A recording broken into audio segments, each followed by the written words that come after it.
guys, this is the off-season recap. Now I'm going to show key losses, like players have a Browns loss, key acquisitions, and the draft picks.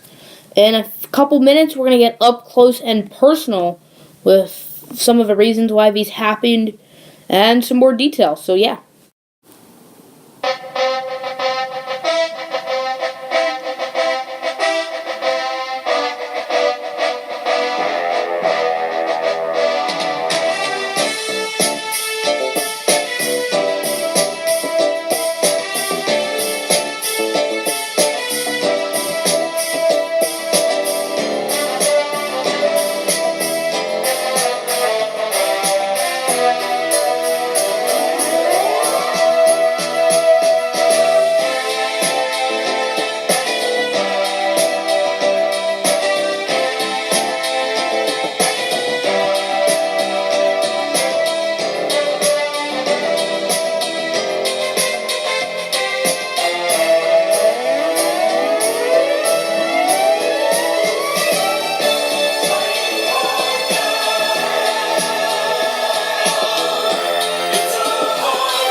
To the Cleveland Browns off-season recap video.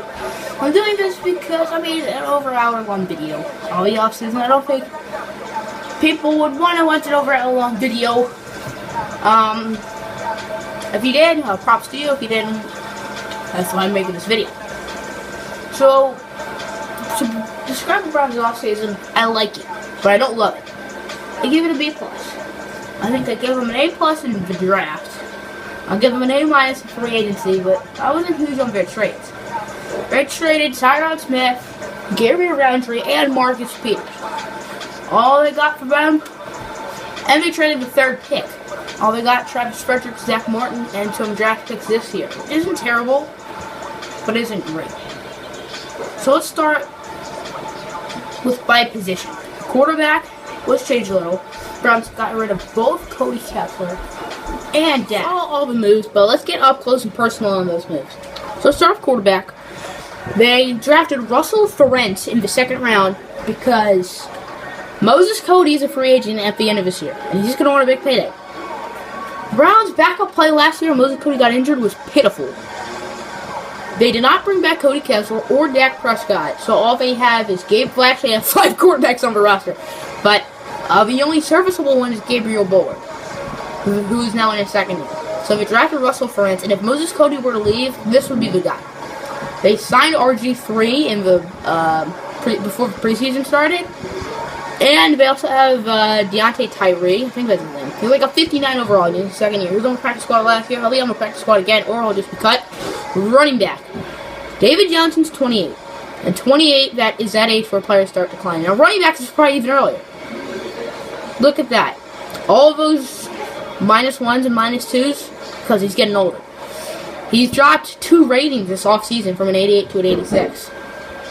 So, Browns drafted his replacement with the 13th pick. That's Jamius Burley.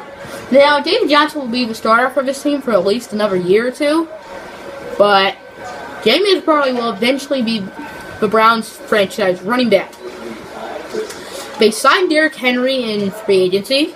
It's a pretty good sign. He's the J.A. replacement. J.A. did walk after he only played half the season for the Browns. He did get a raise, so he should be happy. And they drafted 2 late-round running backs. They drafted Tevin Eugene, who probably will be on the practice squad this year, and they drafted DeMont Culver. Now, they really like DeMont Culver. 73 overall with quick development. So maybe he'll be that J.A. who's a good third-down running back, good power back. As maybe they clearly don't need Derrick Henry, but they had no idea Culver will be beast. Receiver, all 3 of the Browns receivers will stay for at least 2 more seasons, unless a trade happens, but they're all under contract, as Limbo Boye does have to be re-signed after next season, and the only move they have made, they signed Josh Gordon before the preseason, and about 5 minutes ago they signed Michael Thomas. I was looking at free agents, I was looking who has quick development. The guys are Jimmy Smith, who's a cornerback, Sean Smith, who's a cornerback, James Carpenter, who's an offensive guard, and Anthony Costanzo, who's offensive tackle. Alright, tight end, Barry Davenport. Drafted as a wide receiver, played there for about 2.5 seasons, until they got Odell Beckham. They moved him to tight end. And he's a free agent at the end of this year. So with the 6th pick, they drafted Lane Burks. Now with this pick, the Browns don't have as much pressure to re-sign Barry Davenport. Because for one thing, Barry Davenport is not a natural tight end. As you can see, his run blocking, that was really bad. It was in the red. So Lane Burks is a natural tight end. So if Barry Davenport doesn't re-sign, then Lane Burks will be that guy tight end. The offensive line, they've made a lot of changes on the offensive line this whole series. Their offensive line's always been so talented, yet it's just not been good. So they traded Tyron Smith, they traded Lyle Collins, and Joe Thomas for tight end. Start with left tackle. They signed their free agent target, Larry Tunsil. They wanted him since week 13, week 14. They prayed the Dolphins didn't re-sign him, which they didn't, and then they signed him. This was a really good signing. Left guard Tyler Rogers, he has superstar development. I guess he got quick at the end of last year's regular season, and then the Browns upgraded it to superstar. Trey Brandon's almost a superstar. He's like 500 XP away. And then every one of their starting offensive linemen, except for Larry Tunsil, will have superstar. And Larry Tunsil is quick. Now, in the Tyron Smith trade, they traded Tyron Smith, the 3rd overall pick, and something else, to the Cowboys, who they just played in the Super Bowl, for something random, which I forget. Zach Martin and Travis Frederick. Now, they're both not at their heyday. Travis Frederick's 29, and Zach Martin's 29 as well. So they're going to start declining. Let's go to defense. Now let's look at the defense. It's a little different. Let's start with the defensive line. The defensive line is the only spot on the defense with no new starters. Emmanuel Ogbah, Aaron Donald, and Kerry Lindsey for the 3rd year in a row. Now, Kerry Lindsey has 2 years left. Aaron Donald, I don't know how long he has left. I'll probably guess 2 or 3. And Emmanuel Ogbah's locked up probably for the rest of the series. So one of the Browns' biggest needs was to get backup defensive linemen. So last year, the only backup they had was Raheem Allen. That's the only one. So they signed a few. They signed Kevin Dodd, which is probably their biggest of backups. Now, it says he's an 83. But they signed him as a linebacker. He was like a 78 overall. So he's a pretty darn good defensive lineman. They signed Trey Flowers, for former New England Patriot. They signed Austin Johnson, former Tennessee Titan. And with Mr. Irrelevant, they took Derek Carson. Now, the last Mr. Irrelevant taken by the Browns, 2017, which was 3 drafts ago. 2019 was 1, 2018 was 2, and 2017 was 3 drafts. So, they had Mr. Irrelevant, and they took Taylor Sams. Taylor Sams ended up being a pretty darn good player, and he still is. Now, hey, Cuddle Muffin, I'm not done yet. When I'm done this, okay? Oh. Can we play? Sure. Or maybe. Alrighty, as I was saying, Derek Carson, so who knows, maybe he'll be like Taylor Sams. Now, he needs to be on the practice squad year 1. Then he'll be Taylor. Look at the linebacker. Cornell, the Browns, they did an interesting move. They traded star linebacker Gabriel Roundtree and 2 4th-round picks for a 1st-round pick from the Bills. They made a lot of trades with the Bills. They made 2. That's not a lot. But anyway, they drafted Denzel Yancey with the 8th pick last year. He had a solid rookie year. He didn't do anything insane, but he had a good rookie year. Now, he's made the number 1, and with Gabriel Roundtree was spent last year, he was good. He was really good. So, this is a year that I'm really excited for Denzel Yancey. Now, Gabriel Roundtree was traded because they have a lot of players to resign, and he's not the best. He's not better than Tyreek Youngblood. He's not better than Tyrann Mathieu. He's not as important as quarterback Moses Cody or Dino Warford. Which, I don't want to do my boy Gabriel Roundtree dirty, but, I mean, he got the suspension last year. I mean, it was just time for him and the Browns to part with. He got his 2 rings because now he has a new job in Buffalo. Now, the Browns drafted 2 middle linebackers this year, both on day 2.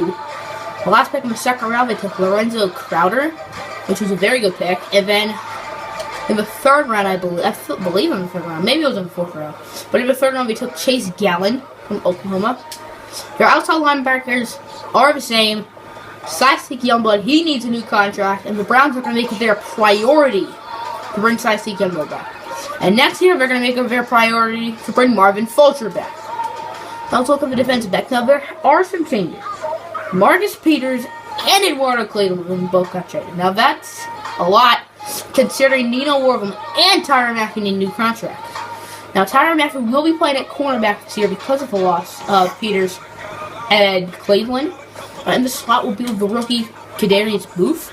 He's pretty slow, but he's pretty good. And at the 4th spot will be Aqib Talib, who's better than Kadarius Booth right now. And he's from Kansas, so go KU. But the Browns, they want to give Kadarius Booth playing time. And Aqib Talib, he's on a 1-year deal. They signed him in preseason, so he's probably not going to be on the roster next year. Now, safety DJ Tubb, who, like Tyrann Mathieu, was drafted a corner and played safety last year. He is going to be moved from strong safety to free safety. He had a really good year last year, and I'm guessing the Browns are going to want to keep him doing well. They're going to probably, I wouldn't be surprised if they re-signed him early next season. About like on the contract, not when the deadline is.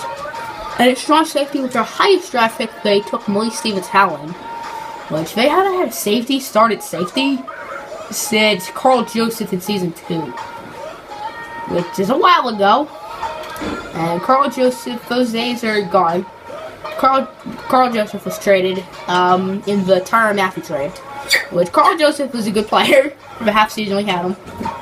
But Malik Stevens-Howland, it's a new era at the strong safety spot. Now let's look at special teams.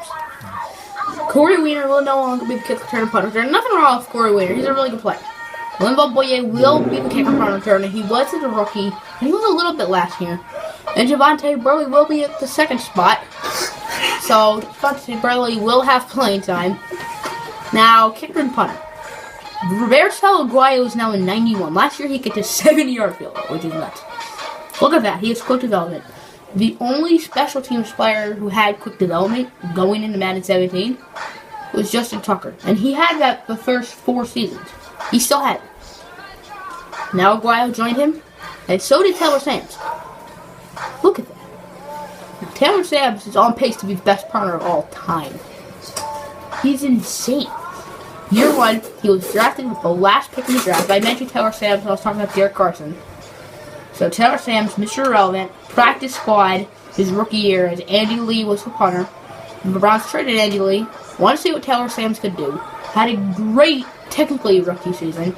Had a great 2nd season, and now he has quick development. Which is, I think Marquette King might have quick development. Let me see. Alright, Marquette King. Let me see. I'm guessing he's still on the Raiders, but I might be wrong. Hunter. They still do have Marquette King, and he is normal. Okay.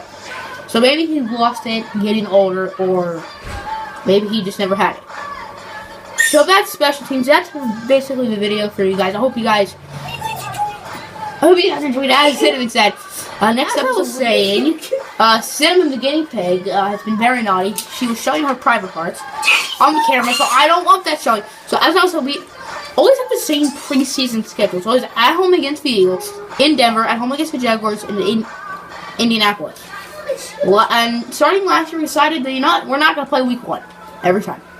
So last year we did week 2, and this year we're going to do week 3 against the Jaguars. That'll be next episode. So next year we're going to play the Colts in the preseason. Now, we play one preseason. We do one preseason game. We do play the moments. Comment down below if you enjoyed it. Comment down below if you enjoyed it, according to me. Now, normally it's like I make trades, but since I did that in the off-season video, we're not. We're just going to do the game. So remember, kids. Trey Wingo's talking about kids. Don't die. Yeah, stay safe, don't die, according to Cinnamon. Peace out, everybody.